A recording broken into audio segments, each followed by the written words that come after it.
अच्छा, आपकी मैडम नूरजहां से एक दफ़ा मुलाकात हुई थी एयरपोर्ट पे हाय। और आपने जाके उनको उन्हीं का गाना सुना दिया। हाँ, मैं क्या करती, मेरे साथ बैठी थी, मेरे को हाय मैडम ये वाला गाना, हाय वो, तो वो तो गाने गाती थी, कभी कभी भूल जाती थी, कहती किस तरह करके सीख। मैंने कहा वो नहीं था, मैया जे मैं कबूतरी हुआ, हाय कहती है अच्छा आगे किस तरह से, मैंने कहा तेरे पीछे पीछे उड़ दे जावा वे झीड़ी छावे आन के बवे उस रुख ते आल ना पावा वे। अच्छा फिर उन्होंने एक और गाना कहा, मैंने तो मुझे उस मापा कहती हैं तेरी बड़ी जरूरत है, तू मैडम को नहीं गाने सुनाए जा रही है। मैं कहा तो मैं क्या करूँ, कह रही हूँ।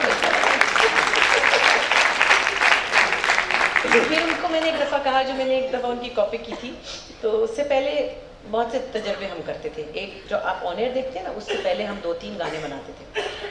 मैं दुबली बहुत थी, ये मैडम थोड़ी ज़रा चबी थी, तो मुझे उन्होंने कहा हम आपको फोम लगाते हैं। मैंने कहा हाय नहीं भाई, तसा तो चिड़िया सा मेरा मुंह था। खैर मैंने कुछ लुक वुक बनाई। पहले मैंने कहा उनका जो पुराने ज़माने का स्टाइल था, इसमें उन्होंने वो फ्रेंच कट फ्रिंजेस रखे हुए थे, चोटियाँ की भी थी और उल्टे होंठ लगे हुए थे उनके, नीचे वाला ऊपर लगा हुआ था, ऊपर वाला नीचे, क्यूट सा। और वो जेल में बैठी थी, पता नहीं अनारकली में गा रही थी। तो वो गाना था ना, तुम्हारी आरज़ू ऊंचाई का दिल तक पहुंचे।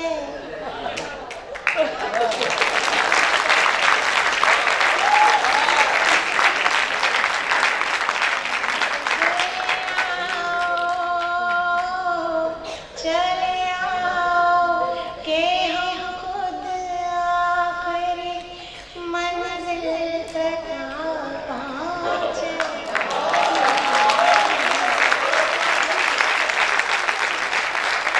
तो वो मैंने गाया तो सही, पर मैं कुछ सेटिस्फाइड नहीं हुई। मैंने कहा नहीं नहीं, मैं नहीं लग रही उनकी तरह। वो तो फिर अनवर साहब ने ये लिखा, तो मैंने ये किया, उनका स्टाइल वो ठीक लग गया।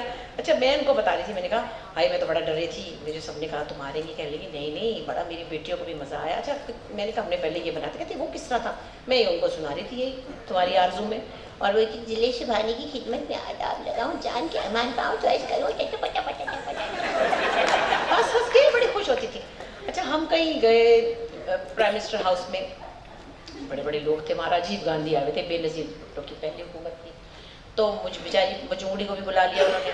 अब बड़े मेहमान बैठे हुए, जहांगीर खान स्पॉश वाले, क्या नाम है अपना, छीमी आपा, सलीमा हाशमी, शुएब हाशमी, उस्मा गिलानी साहिबा, मैडम मोजा, मोहम्मद अली ज़ेबा, सब। अब बड़ी ये थी, प्रेस्टिजियस थी महफिल। उसमें कहती हैं अली ज़रा सुनना, इसने मेरी नकल कैसे की थी, सुनाई ज़रा किस तरह करके सी। मैं कहा थोड़ा दिन सुना, अली सुन तो सही ज़रा ये करती क्या है ज़रा भी। तो इस तरह करके प्यार प्यार से मुझसे सुनती थी। और मैं इतनी डरी हुई थी उनसे कि सबने कहा कि उन्होंने बेंजामिन सिस्टर्स को ये कहा था तुम्हें भी ठीक करेंगी। फिर अनवर साहब ने इजाज़त ली थी उनसे पहले, लेकिन मुझसे ऐसा एक्सपीरियंस। अच्छा, comedy comes naturally to you, तो कॉमेडी ज़्यादा पसंद करते हैं करना या सीरियस का? सब चीज़ों का अपना मज़ा है। एक्चुअली एक और बड़ी अजीब सी बात आपको बताऊं, शायद मैंने एक दफ़ा पहले फैज़ में नहीं कही थी। कॉमेडी में करती थी, हमारी सारी फैमिली बहुत विटी है। मेरे अब्बा की फैमिली, अम्मी तो बेचारी ज़रा, हमारी अम्मी को हमेशा कहते थे पंच लाइन ख़राब कर देती हैं, कोई बात सुनाती थी फुस कर देती थी। मेरी पप्पी कहती थी भाभी तू ना सुनाया कर, तो पता है ना परवीन आतिफ ऐसी थी कि बंदा पेट पकड़ ले, कहती ये सारा काम ख़राब कर देती है। मेरे अब्बा के जितने कज़न्स थे, कोई डॉक्टर, कोई डेंटिस्ट, कोई फलाना, कोई मुसरत नज़ीर के जो हस्बैंड डॉक्टर अरशद मजीद है, वो मेरे अब्बा के सगे खालाजाद भाई हैं। एक मतलब महफिल ऐसी होती थी कि पेट पकड़ ले आप, सब नेचुरली ऐसे थे, विट सबका भरा हुआ। वो तो नेचुरल हमारे अंदर है, हम सब बहनों में भी है, अब्बा की फैमिली में भी था, वो हमने इनहेरिट किया। एक्टिंग जो है ये सीरियस वाली, ये भी करने लगी तो कुछ ना कुछ हो ही गया, मुझसे पता नहीं चला कैसे। आपने बहुत अच्छे सीरियस कैरेक्टर, अभी उडारी में आपका कैरेक्टर। हाँ फिर मज़ा आ गया ना कैरेक्टर बनाने का, वो पीटीवी की ट्रेनिंग थी ना, अपने आप को ट्रांसफॉर्म करने का। फिर सीता बागड़ी में, फिर बिल्किस कौर में उसके साटन के कपड़े होने चाहिए, फिर वो किद्दा अद्दा वाली पंजाबी बोले, फिर सहमा चौधरी का शरियार भाई बैठे हुए हैं, चौधरी साहब ऐਵੇਂ ना करे अपने चौधरी साहब तनकी नहीं मेरी मना किया। और शहरी भैया ने भी उस दिन, ये तो बड़े सीरियस काम करते हैं, तो ये तो ऐसे मेरे साथ मिलके ना बस खूब नाचे भी और छिछोर बना भी अच्छी तरह हमने किया। तो कैरेक्टर्स बनाने का एक समझे ओरिएंटेशन पीटीवी से ही हुई और मज़ा भी आया, लेकिन मज़ा सब में आता है, दोनों चीज़ों में आता है। अभी ज़ेबाइश जो मैंने किया है, मेरा लिखा हुआ है, मेरा लिखा हुआ ये 11वां सीरियल है, क्योंकि इतना गैप होता है तो मैं अपने आप को राइटर नहीं कहती। इसमें एक बड़ी iconic film actress, television artist बनी हुई है, somebody like बुशरा अंसारी, तो वो भी एक डिफरेंट सा लुक है, आप देखेंगे तो इंशाल्लाह अच्छा लगेगा। इंशाल्लाह बहुत चलेगा। अच्छा, आपकी तीनों दोनों बहनें भी एक्टिंग में ही हैं, सुंबल आपा भी और अस्मा आपा भी। जी, नीलम के अलावा, नीलम तो अफसाना वो तो निगार, शायरा भी हैं। हाँ नीलम अब कभी कभी लिखती है। गवांडन ने उन्होंने लिखा था ये पीस सॉन्ग जो पिछले दिनों हमारा काफ़ी सुना गया और बस असर किसी को भी नहीं हुआ, उस वक्त तो हुआ था, अब तो उसके बाद उसने और ही छुरी फेर दी सब पे। जितने अब्बा कंजर्वेटिव थे, चारों बहनें ही आ गई। नहीं, अब्बा एक्चुअली इस काम के खिलाफ नहीं थे, अब्बा थोड़े इनसिक्योर थे। आपको अंदाज़ा है कि पंजाब में थोड़ा माहौल है ऐसा कि जिसमें उनको था कि मुझे अपनी बेटियों को लोग मैं भेजूंगा, उनके ख्याल में मेरी सोनिया तियाँ ने मैंने उन्हें गाना सिखा के सिंगर बना दे, फेल की कराना। तो बात तो वही थी, वो कहते हैं कि शादियाँ करो अपने घर जाओ, फिर आपका जो दिल चाहे, जैसे कि सबके माँ बाप ऐसे कहते हैं। लेकिन अब्बा हमसे गाने सुनते थे, बड़े खुश होते थे। अम्मी और हमको कोई मुश्किल गाना कहते थे, ऐ हुण याद करो तो सुनाओ। फिर एक दफ़ा कहते हैं तुसी किन्नियां चंगियां हो, मैंने किन्ना अच्छे गाने सुनांदियां हो। तो अब्बा अप्रिशिएट बहुत करते थे, लेकिन बस हमें उन्होंने गाना नहीं सिखाया, अपनी बीवी को सिखा दिया। अच्छा, ऐसे घर में आप रहीं जहाँ पे अब्बा आपको अप्रिशिएट भी करते थे, गाना भी सुनते थे। आजकल का जो हालात है जिसमें आप देख रही हैं कि वो जबरन शादियाँ भी हो रही हैं और ये सब कुछ रुकने का नाम ही नहीं ले रहा, तो डिफरेंस कितना ज़्यादा फील करती है? आजकल के मुझे लगता है जो आपकी जनरेशन के लोग हैं, शो बिज़नेस के अलावा भी थोड़े से मुझे लगता है क्लियर है। हमारे जनरेशन के जो मर्द थे वो कंफ्यूज थे, क्योंकि उनकी अपनी वालदाएँ जो थी या उनके घर के माहौल में बहुत ज़्यादा कंजर्वेटिव कहना चाहिए, या उनकी सिंपल सी माएँ थी, एजुकेशन भी इतनी नहीं थी। मेरी हालांकि दादी उस वक्त अदीब आलम और क्या कहते थे उसको, वो करते थे ना, एक मुंशी फाजिल के कोर्सेज के थे, वो हर वक्त नावल पढ़ती थी, हांडी पका रही होती थी, हर वक्त किताब आ रही थी। तो वही बेसिक लेवल की एजुकेशन सबके पास तो नहीं थी, तो उस तरह से उन्होंने घरेलू माएँ देखी थी। फिर उन्हें थोड़ी सी प्रोग्रेसिव लड़कियाँ अपने घर में लाए, और वो between these two trends confusion में आके उन्होंने थोड़ा मिस हैंडल किया अपनी बीवियों को भी। और अपनी अब के जो बच्चे लड़के, वो जिनकी बीवियाँ बैंकर्स भी हैं, वो भी क्लियर हैं कि ये काम करेंगी। आर्टिस्ट भी जैसे कि आप हैं, और भी बहुत से आर्टिस्ट लोग हैं।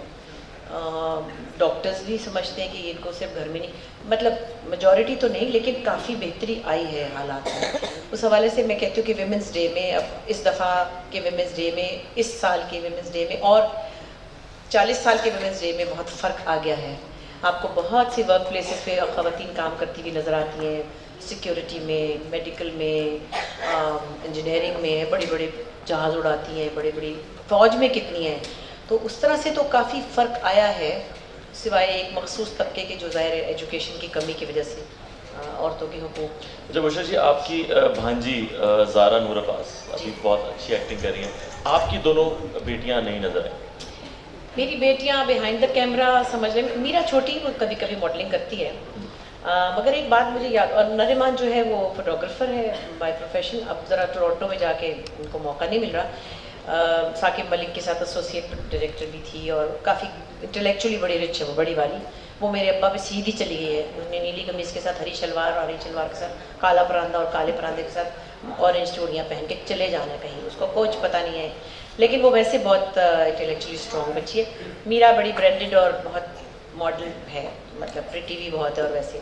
लेकिन मैं देखती हूँ, मुझे बानो कुदसिया साहिबा का एक जुमला याद है, किसी ने उनसे ऐसे सवाल किया था कि आप दोनों इतने रिच हैं इंटेलेक्चुअली, और आपका इतना विजन है, सब है, आपके बच्चे उस तरह से सामने नहीं है। तो उन्होंने कहा कि बड़े सायादार दरख्त जो होते हैं, उनके नीचे जो पौधे होते हैं, उनको धूप नहीं मिलती तो वो पनपते नहीं हैं।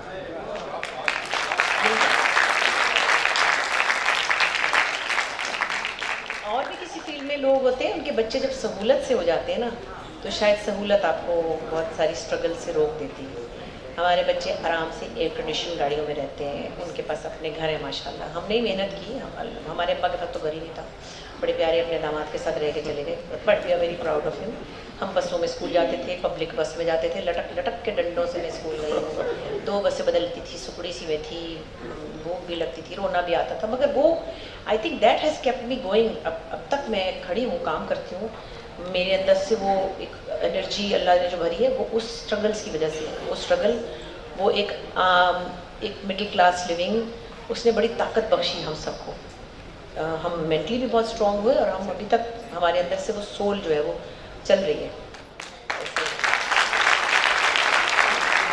जिस इंडस्ट्री में हम हैं वहाँ पे अक्सर देखने को आता है कि अदाकार या अदाकारा हैं या राइटर डायरेक्टर, वो जब उनका डिक्लाइन आता है तो बिल्कुल कोई पूछता भी नहीं है यहाँ, और गवर्नमेंट भी नहीं, लोग भी नहीं, दोस्त भी नहीं जी। और ऐसे माहौल में आपको हम देख रहे हैं, आप वन ऑफ द फ्यू हैं जिन जो उस वक्त भी ए लिस्टर थी और आज भी माशाल्लाह ए लिस्टर हैं। आप उस वक्त भी फ्रंट रो में फ्रंट सीट पे थी और आज भी वहीं पे हैं, और आपने ये सारा काम बगैर ब्रेक लिए किया है। बच्चे भी आपके माशाल्लाह सेटल्ड हैं, घर भी बना लिया आपने, जो आपके ड्रीम्स थे वो भी पूरे हो गए और आप एक ए लिस्टर हैं अभी तक। ये कैसे किया आपने? आपका शुक्रिया, आपने मुझे ए लिस्टर कह दिया। स्कूल में तो मैं मसा मसा ही पास होती थी वैसे। पंजाबी में कहते हैं मसा मसा, मतलब एक्चुअली तो ये कि मुश्किल से। मैथ्स में तो बिल्कुल 1 नंबर से पास होती थी ना, वैसे अंग्रेज़ी और फारसी में अच्छी थी। मेरा ख्याल है थोड़ा सा किसी भी फील्ड में हो, फोकस चाहिए है। Focus towards your work, towards your life, towards your family. Personal front पे नाकामी भी होती है, जो कि मुझे हुई, लेकिन उसका ढंढोरा पीटना ज़रूरी नहीं होता। सभी की ज़िंदगियों में कुछ ना कुछ अप्स एंड डाउन्स होते हैं और हमेशा कंपैटिबल पार्टनर नज़र आने वाले हमेशा नहीं होते। कई दफ़ा सिंगल पेरेंट्स होते हैं, लेकिन कई दफ़ा साथ रहने वाले भी सिंगल पेरेंट होते हैं। तो उस तरह से अगर आपने फोकस कर लिया कि भाई बच्चे हैं, बेटियां या बेटे जो भी हैं, उनको एक जगह, एक मंजिल पे पहुंचाना है और उनको लेकर ही चलना है साथ, और साथ साथ काम भी करते जाना है, फिर एक इमेज को भी रखना है। तो उस कोशिश में कहीं ना कहीं कामयाबी हुई, लेकिन सोशल मीडिया का बेड़ा गर्क उन्होंने मुझे फेल ही कर दिया ना, बिल्कुल ही फेल आ गई, मैं पास भी नहीं आई। ये मेरा अगला सवाल था, सोशल मीडिया के बारे में क्या सोचते हैं? सोचती हूँ, दिल चाहता कि मतलब तीली लगा दूँ उनको। नहीं, अफसोस की बात है कि वो जाहिलों के हाथ में आ गया और बहुत से लोगों को परेशान कर रहे हैं वो लोग। पर्सनल चीज़ें लोगों की इस तरह से हाईलाइट करके पैसे बनाते होंगे। मैंने सुना, मुझे तो यही नहीं पता था पैसे भी बनते हैं। किसी ने कहा वो आपकी फलानी खबर चला के अगले ने इतनी लाइक्स और पता नहीं क्या फॉलोअर्स होते हैं वो कर लिए हैं। मुझे कुछ नहीं पता कि कौन से किसके मेरे फॉलोअर्स, लेकिन बहरहाल ये एक बहुत बड़ा कोरोना वायरस है और उसका कोई इलाज नहीं है। बहुत दूर तक मैं गई, मैंने पता नहीं क्या क्या ना किया, किस किस की मिलता, उन्होंने कहा जी दफ़ा करें, दफ़ा।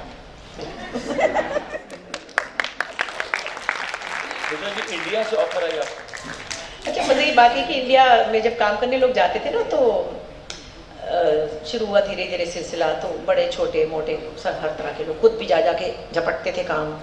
कईयों को उन्होंने खुद बुलाया, मेरी वहाँ दोस्त थे 2-3, उन्होंने कहा सबा कमर की, माहिरा की, फवाद की और अली ज़फ़र की लोग बहुत रिस्पेक्ट करते हैं, उनको खुद बुलाया गया है।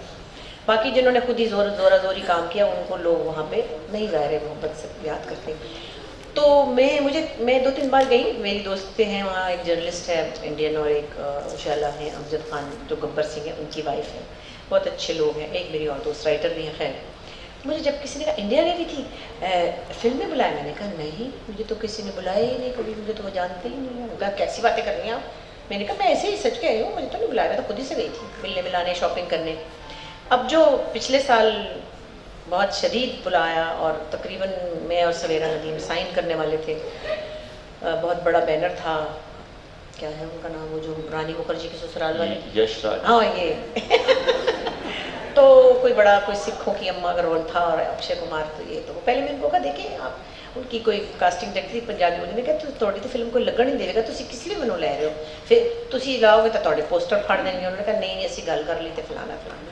खैर सवेरा से मुझसे काफ़ी बात डेवलप हो गई, पैसे भी तय हो गए कहाँ मिलेंगे। हम जा रहे थे दुबई तो पुलवामा हो गया तो हम अपने घर ही रह गए। अच्छा, मुझे किसी हमारे दोस्त है वो बड़ा न्यूमरोलॉजी वगैरह करते हैं, तो उन्होंने मुझे कहा आपको इंडिया में यूँ फेम मिलने वाला है वो, मैंने कहा कैसे, क्या कुश्ती में मिलेगा, अभी तक तो बुलाएगा। तो अब पता चल रहा है वो हमारे एक एक ड्रामा देखते 50 करोड़ फ्रेंड्स रिक्वेस्ट आती हैं, कब गंवाडने के बाद। पागल ही हो गए, मुझे समझ नहीं आ रही। लाइव चैनल्स पे उन्होंने हमको लिया। मैंने कहा है हमको तो नहीं आता ये कैसे जाते हैं स्काइप पे। मैं कहीं शूटिंग करी थी, उन्होंने हमारे टेक्निकल स्टाफ को कहा प्लीज़ ये फलानी ऐप लोड करें। और 6 लोग थे पैनलिस्ट बैठे हुए, उनके पॉलिटिशियन गवांडने और वो चला रहे और कह रहे आप पीस एक्टिविस्ट हैं, आप बुशरा जी इस वक्त इंडिया में हाउस होल्ड फलान है। मैंने कहा सुमा हमसे क्या हो गया ये तो अब वो 50 करोड़ लोगों ने फ्रेंड रिक्वेस्ट भेजी, मैसेंजरों पे सिखों ने पता नहीं क्या। तो मुझे लगा कि ये छोटा सा पीस का मैसेज ऐसे लोगों के दिलों को हिला गया। अब वो कह रहे हैं कि भाई हमको आपसे बहुत प्यार है, लेकिन अब तो हमको वहाँ लड़ाई पड़ गई। तो उषा जी पॉलिटिक्स के बारे में क्या कितना इंटरेस्ट है पॉलिटिक्स में? मैं गंदी बातें नहीं करती।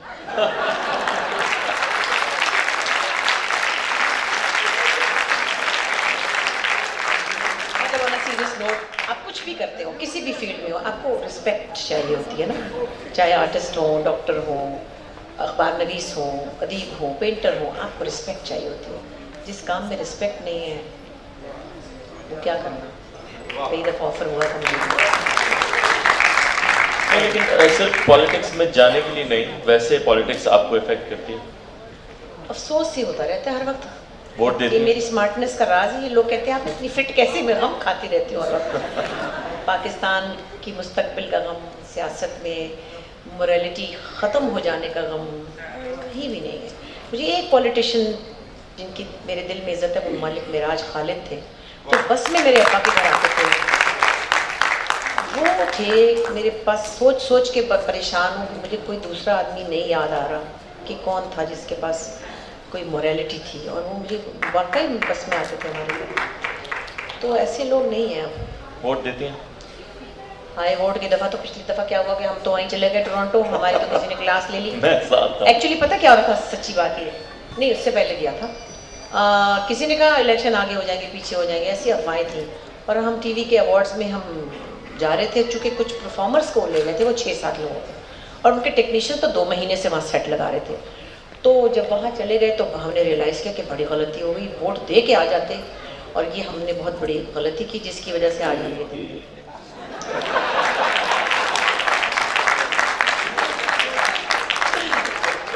मतलब यहाँ रह के वोट ना देते तो अच्छा था।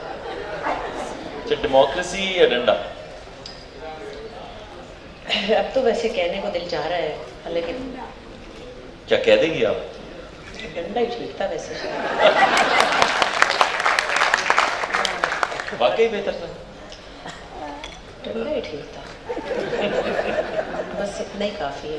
मेरे अब्बा ना हो जाए कबर में से उठ के कहीं, बहुत गुस्सा करेंगे। काम कैसे चूज करती हैं? स्क्रिप्ट तो आपके पास बहुत सारे आते होंगे, क्या मेन चीज़ है जो आप देखती हैं, जो बुशरा अंसारी देखती हैं कि आपके ड्रामे इतने अच्छे होंगे? अल्लाह का एक तो पहले बहुत शुक्र अदा करती हूँ कि मुझे अब मजबूरी नहीं है काम करने की कोई, और जब मजबूरी थी तो काम ही नहीं था इतना, क्योंकि पीटीवी पे तो थोड़े थोड़े ड्रामे होते थे, और कभी कभी एक सीरियल करती थी, वो भी पहले बच्चों के इम्तहानों के दिन चेक करती थी कि भाई आप सोचे 20 साल में टेलीविज़न में मैंने सिर्फ 6 सीरियल किए, लोगों ने बहुत सारे किए। मैं चूँकि घरेलू लाइफ और बच्चियों के इम्तहान और उनके टेस्ट और उनके फलां, उसके लिए सिर्फ ये था कि मैं नज़र ज़्यादा आती थी, क्योंकि मैं हर ख़ास प्रोग्राम में होती थी, मैं हर म्यूज़िक प्रोग्राम में गाती थी, मैं हर अवार्ड शो में आगे कूद रही होती थी खड़ी की, तो मैं नज़र बहुत आती थी। उस तरह देखा जाए तो मैंने अल्लाह के शुक्र से मैंने वो सिक्योरिटी कर ली थी कि मुझे मजबूरन काम ना करना पड़े कि फल्ला बिल देना मकान का नहीं। तो मैं फिर थोड़ी सी देर में आई प्राइवेट काम में, प्राइवेट प्रोडक्शन में थोड़ा लेट आई, और फिर थोड़ा सा चूज़ी हो सकी कि मुझे बेसिक लेवल की मजबूरी नहीं थी, मगर फिर भी कहीं कहीं मैंने 2-4 दफ़ा मारी है झक, थोड़ी सी मारी है, ज़्यादा नहीं मारी। लेकिन कोशिश यही होती है कि सास बहू वाले ड्रामे में ज़्यादा ना करूँ। 2-3 किए हैं वो जो मुझे याद ही हैं, इतने थोड़े किए हैं। एक तो था रफ़त आपा की बहुएँ, मतलब ये भी कोई नाम है, और एक था कोई नौलखा, मतलब बुरा नहीं कहती लेकिन मेरे टाइप के नहीं थे। एक शायद और था बेदर्दी चले, उसमें भी था एड्स के ऊपर कोई। तो ऐसे 2-3 ही मिसालें जिसमें मैंने शायद कुछ बहुत मज़ा नहीं लिया। बाकी कोशिश यही है कि कोई ना कोई, बिल्किस का और बहुत मज़े का प्ले था, बहुत कैरेक्टर मज़े का था, फिर ये उडारी वाली शीदा का मज़ेदार था, सैमा चौधरी का एक मज़ेदार था। सो मौका मिलता है तो मैं ख्याल कर लेती हूँ कि कोई ऐसा ही काम हो जो मुझे करना चाहिए। वैसे जी आजकल एक बहुत ज़्यादा इशू छिड़ा हुआ है, खलील रहमान कमर, आपने भी उस पर बात की।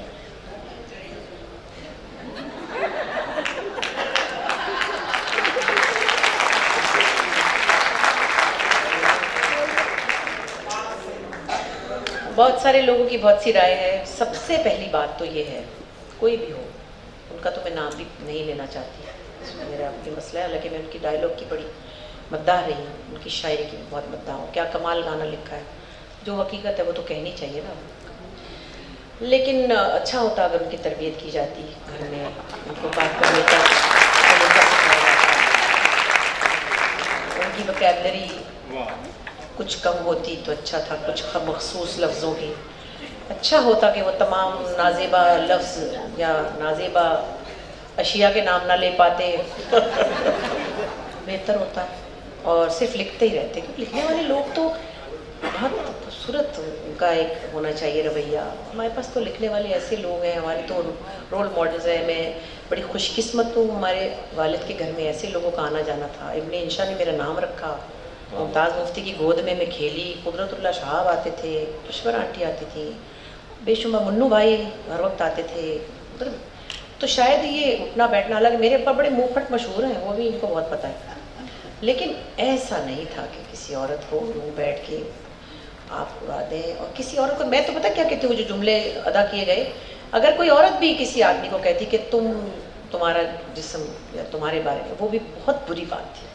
अगर कोई औरत भी कह देती, किसी मर्द को कह देती कि तू क्या, तो तेरी औकात क्या, तो तू फलां, जो चीज़ गलत है वो गलत है, उसको गलत कहना ही होगा। जिंदगी के गोल्स क्या हैं मुशर्रफ?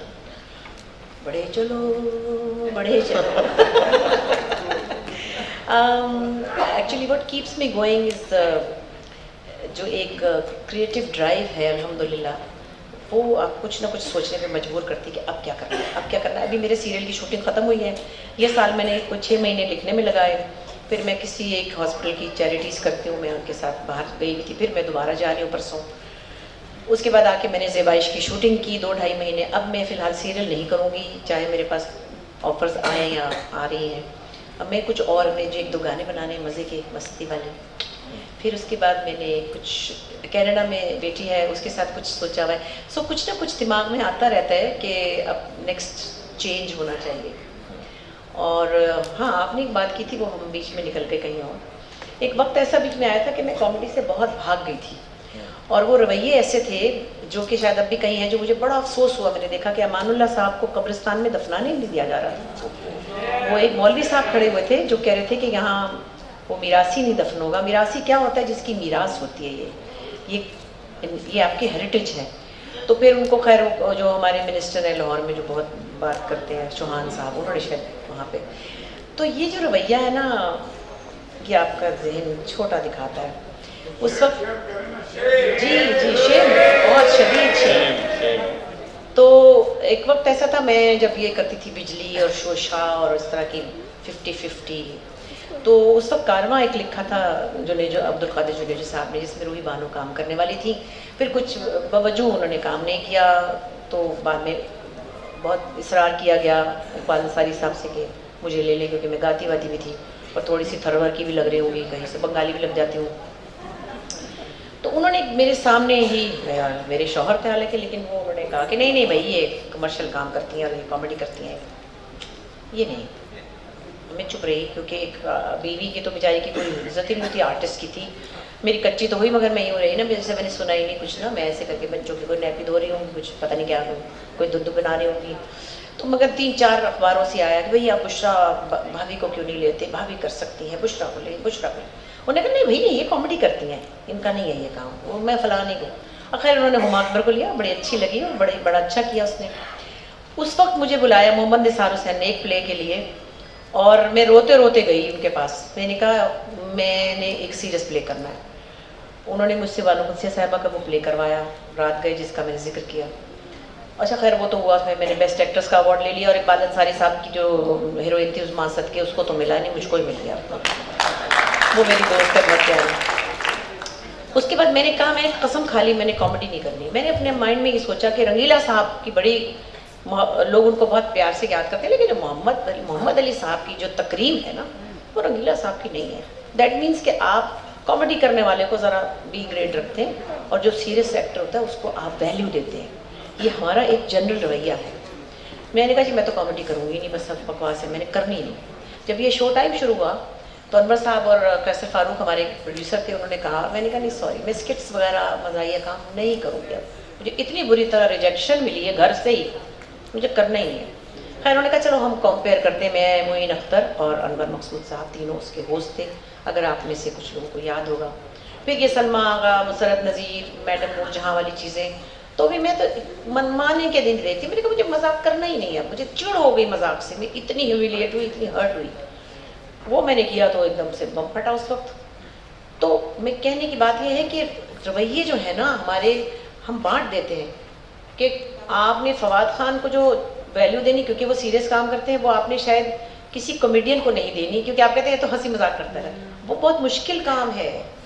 ये अमानुल्लाह या सुहेल अहमद या हनाबिल फजीर, ये जो कुछ करते हैं आम लोग नहीं कर सकते, मतलब चले थोड़ी बहुत मैं भी इसमें शामिल हूँ। सो इस माइंडसेट को थोड़ा बदलने की ज़रूरत है। मगर बाद में मैं फिर आराम से, फिर मैंने साइमा चौधरी बहुत सालों बाद कॉमिक किया काम, जो फिर बाद में आपको अंदाजा है कि चलिए शुक्र है आपने ज़्यादा उसको सीरियसली नहीं लिया बात। हाँ, क्योंकि मैंने सीरियस एक्टिंग में बेस्ट एक्ट्रेस का अवार्ड ले लिया था।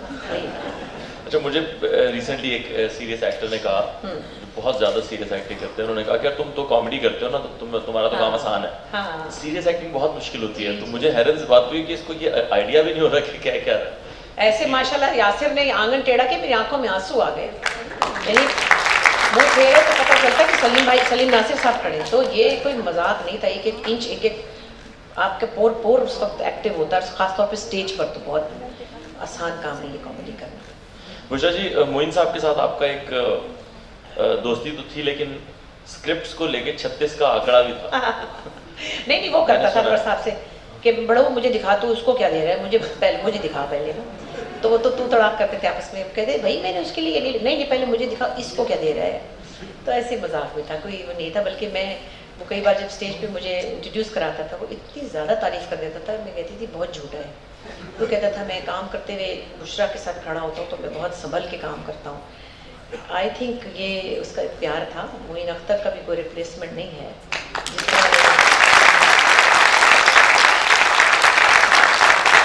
जब लोग मुझे कहते थे आप औरतों की मोइन अख्तर है और वो मर्दों के पता नहीं Bushra Ansari, I used to feel very proud of this fact. और बहुत बड़ी बात थी क्योंकि मोइन अख्तर भी एक ही थे। और मोइन अख्तर की देखिए, मेरा थोड़ा बैकग्राउंड कल्चरली बहुत रिच है। मेरे फैमिली में लिटरेचर है, म्यूज़िक है, एक बैकग्राउंड है। उनके तो ना आगे ना पीछे, कोई ख़ानदान में दूर दूर तक नहीं था जिसका इस तरफ रुझान हो। फिर भी एक इंसान इतना कमाल कर गया कि ऐसा कमाल कोई और कर नहीं सकता, मुमकिन नहीं है।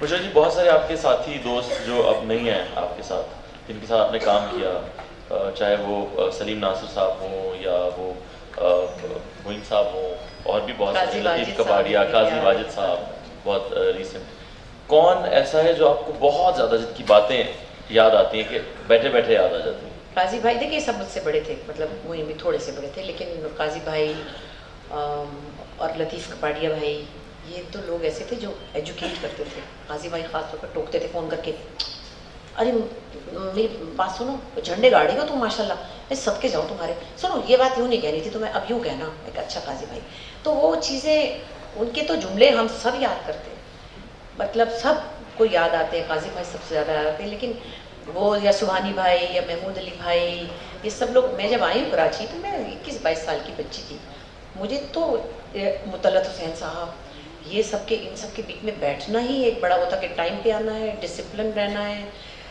बैठना कैसे है, कोई बकबक नहीं करनी। और मैं बच्ची ज़रा थोड़ी सी ज़ाहिर एक शौक सी थी। बल्कि मज़े की बात आपको बताऊँ, एक दफ़ा नईम बुखारी और मैं, हम लोग इलेक्शन की ट्रांसमिशन होती थी ना, रात भर होती थी, और उसमें बीच बीच में आइटम्स भी होते थे, ड्रामे होते थे, खास ट्रांसमिशन में मज़े मज़े के, तो होस्ट बदलते थे। मुस्तनसर साहब के साथ कोई होता था, को कॉम्बिनेशन होते थे। तो मैं नईम बुखारी साहब के साथ बैठी हुई थी, वो भी बड़े मज़े के हैं। आधी रात को कोई, हम रिज़ल्ट बता रहे थे, साथ साथ हम गप्पे लड़ा रहे थे, तो बार बार ख़ानदानी मनसूबाबंदी का ऐड चल रहे थे। उस ज़माने में तो ऐड चलते थे कि पता नहीं कम बच्चे खुशहाल घराना या कुछ ऐसे ही, पता नहीं वक्फा ज़रूरी है टाइप। मैं लाइव शो में, मुझे अकल ही नहीं आई, मैंने कहा बुखारी साहब ये आधी रात को क्यों दिखा रहे हैं कम बच्चे खुशहाल घराना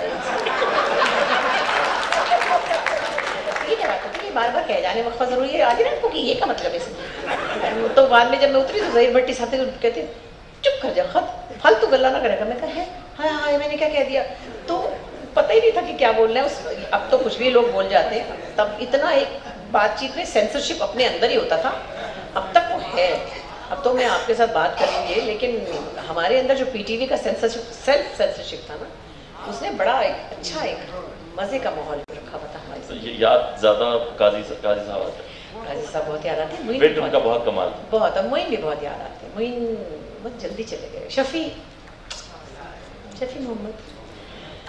और फिर जब डायरी में से नाम काटना पड़ता है ना, ताहिरा वास्ती, शफ़ी मोहम्मद, मोइन अख्तर, पहले हमारे पास फ़ोन की डायरीज होती थी ना, फिर नाम काट लेना पड़ता था क्योंकि लैंडलाइन के नंबर्स भी होते थे ना, तो बस दिल ख़राब होता है, क्या करें, लेकिन सब चले जाएंगे। और फिर अब ये चीज़ मैं महसूस करने लगी हूँ कि जब दोस्तों की बरसी आती है और मुख्तलिफ चैनल्स आपसे कहते हैं कमेंट दे दें, तो हम कहीं ना कहीं शूटिंग में होते हैं, फिर मैं कहती हूँ वहाँ कैमरा भेज दें, हर साल हम यही बात करते हैं, लेकिन आगे आगे इतनी मसरूफियात हो जाएगी कि हमारे लिए पता नहीं किसी के पास टाइम होगा कि नहीं।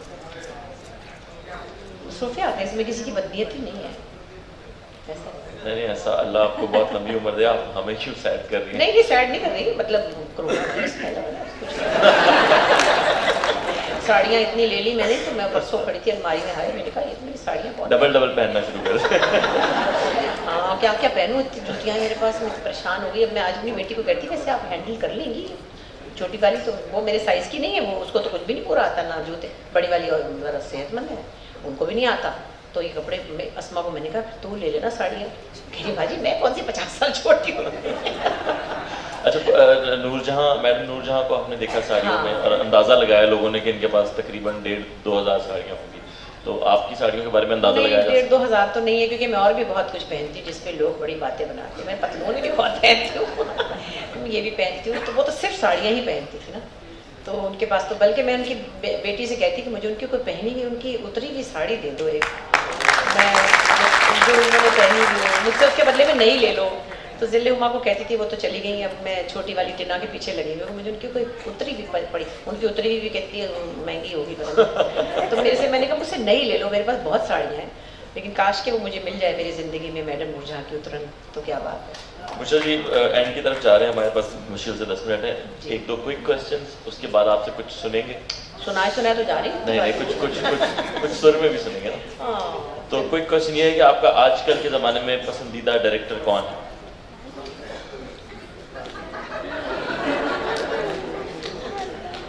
सब बहुत अच्छे काम कर रहे हैं, काफ़ी डायरेक्टर्स हैं। बाबर जावेद, मेरा सीरियल किया था कुछ दिल ने कहा, उसको बड़े अवार्ड्स मिले थे आज से 12 साल पहले जब वो काम करते।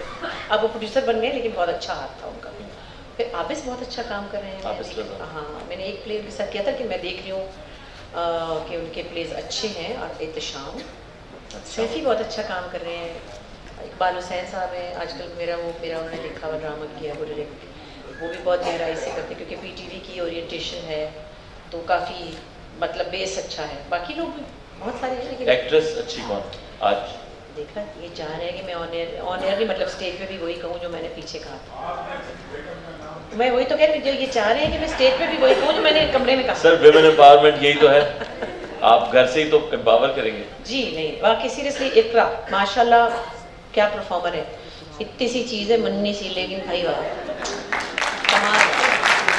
और फिर ज़ारा नूर अब्बास, मेरी प्यारी मिठाई, मेरी भांजी, वो तो आप सबको वैसे बड़ी प्यारी लगती है, उसकी पोर पोर में एक्टिंग है, वो तो बचपन से ना एक पटाखा था। चलिए, बेस्ट एक्टर मैं नहीं पूछता, लोगों को लगे मैं अपने लिए पूछ रहा हूँ, आप कुछ सुना दें। अच्छा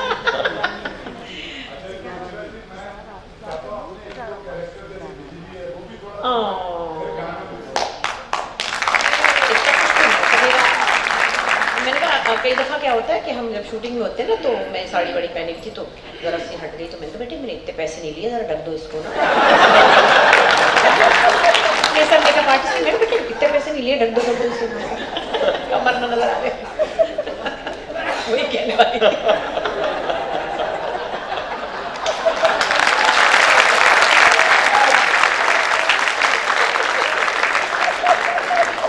ऐसा नहीं है, अहमद शाह साहब बेचारे मुझे पिछले पता नहीं 3 सालों से कह रहे हैं इतनी मोहब्बत से, ट्रिब्यूट मुझे आती शर्म है, कहती हाय हाय रहने दो इनको। मैंने कहा अच्छा मैं बताती हूँ अपनी तब नहीं जब, और मैं आज ये भी कह रही थी कि देखें मेरी बहनें, नीलम गई हैं परसों, अस्मा गई है आज, मेरी अपनी बहनें ही मौजूद नहीं है और मेरी दोस्तें सब की सब किसी न किसी अड्डे पे चढ़ी शूटिंग कर रही होंगी। बेरोज़ लाहौर में है, जावेद दुबई में है, मेरे जो प्यारे 5-7 क्लोज फ्रेंड्स हैं। तो मैंने कहा मेरे दोस्त तो हैं नहीं, तो आप इनके नाम भी बता आप दें, दूसरों कौन को क्यों दोस्त है? कष्ट है? ये कौन लोग हैं जो आपके क्लोज फ्रेंड्स हैं? अक्सर आप हाँ, ये सब गैदरिंग्स हैं। करते हैं, हाँ। आप लोग म्यूजिक करते हैं, गाने गाते ये हैं, सब खाने हैं, खाते हैं। शकील साहब हैं, शफी थे, रुबीना अशरफ है, सबा है, मेरी बचपन की पैम्पर फ्रेंड कहती हूँ मैं। हम लोग बचपन में गुड़िया गुड़िया खेलते थे, तो ये बहुत क्लोज रिलेशंस हैं, सब रिश्तेदारों की तरह हैं। क्योंकि कराची में रिश्तेदार तो थे नहीं, जब मैं आई तो यही 5-7 फैमिलीज थी जिनके साथ ज़िंदगी गुजरी। मेरे बच्चों की शादियों में सब ने पार्टिसिपेट किया। बदर खलील वो चली गई हैं बाहर, लेकिन सुबह भी फ़ोन आया हुआ था, हर वक्त इन टच है। और सबसे बढ़कर सुल्ताना सिद्दीकी हैं, जो मेरी माँ की तरह है, बड़ी बहन की तरह है। वो इतनी कोई मोहब्बत करती, कभी कभी कहती है अल्लाह तुम कहते हो कि मेरे से इतनी मोहब्बत क्यों करती है, ये मेरे पीछे क्यों लगी रहती है। मैंने कहा आप मुझसे पैसे लेके चैनल जो चलाती हैं, तो आप इतनी वो पुरखलूस मोहब्बत की भरी हुई है उनके अंदर। कोई वो नहीं है कि वो कोई नेटवर्क की हेड है।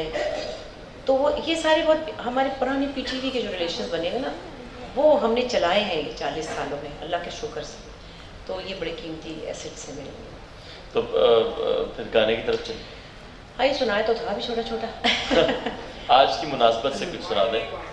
हाँ, वो गमांड में ऐसे नहीं हो सकता, वो तो हाँ। पूरा रिकॉर्डेड है, उसमें असमा भी होती है। चलिए मैं एक अस्थाई अंतरा कर देती हूँ आपके लिए। सिलसिले तोड़ गया वो सभी जाते जाते, सिलसिले तोड़ गया वो सभी जाते जाते, वरना इतने तो मरासिम थे के आते जाते, सिलसिले तोड़ गया वो सभी जाते जाते, वरना इतने तो मरासिम थे के आते जाते, सिलसिले तोड़ गया। उसकी वो जाने उसे पास वफा था के न था, उसकी वो जाने उसे पास वफा था के न था। तुम फराज अपनी तरफ से तो निभाते जाते, सिलसिले तोड़ गया वो सभी जाते जाते, सिलसिले तोड़ गया। जी बहुत बहुत शुक्रिया, वक्त खत्म हो गया है, बहुत मज़ा आया, मुझे तो बहुत कुछ जानने को मिला आपके बारे में, आए हो आप लोगों को मिला हो। अल्लाह आपको बहुत ज़्यादा मज़ीद तरक्की दे और आपकी साड़ियों में इजाफा करे और आपको बीमारियों से दूर रखे। कोई आखिरी बात अगर कहना चाहें? आखिरी बात क्या, आप लोगों से एक रिश्ता बना है आपकी मोहब्बतों की वजह से और अल्लाह की मेहरबानी से। मुझे लगता है हम सब में टॉलरेंस बहुत कम हो गई है, हम सब में रवादारी, बर्दाश्त, ये सब बहुत कम हो गई है, जिसकी वजह से हम ट्रैफिक में भी देखते हैं लोग अगर लोग रास्ता काट लेते हैं। हम मज़हब की बातें बहुत करते हैं, लेकिन अमली तौर पर हम वैसे रोल मॉडल बन नहीं पाते जिनको कोई फॉलो करे। हम अपनी अगली जनरेशन को क्या देकर जा रहे हैं, बेचैनी, परेशानी, इस सब पे गौर करना चाहिए। और ये जितने इलेक्ट्रॉनिक गैजेट्स हमने अपने बच्चों को दिए हैं, इससे हमारा उनसे राब्ता टूट गया है। उसके बारे में सोचिए। ऐसी बातें वैसे बुड्ढे टुड्ढे करते हैं जो मैं भी कर रही हूँ ना इस वक्त। बहरहाल खुश रहिए और दूसरों को भी खुश रखिए। Thank you. Thank you very much.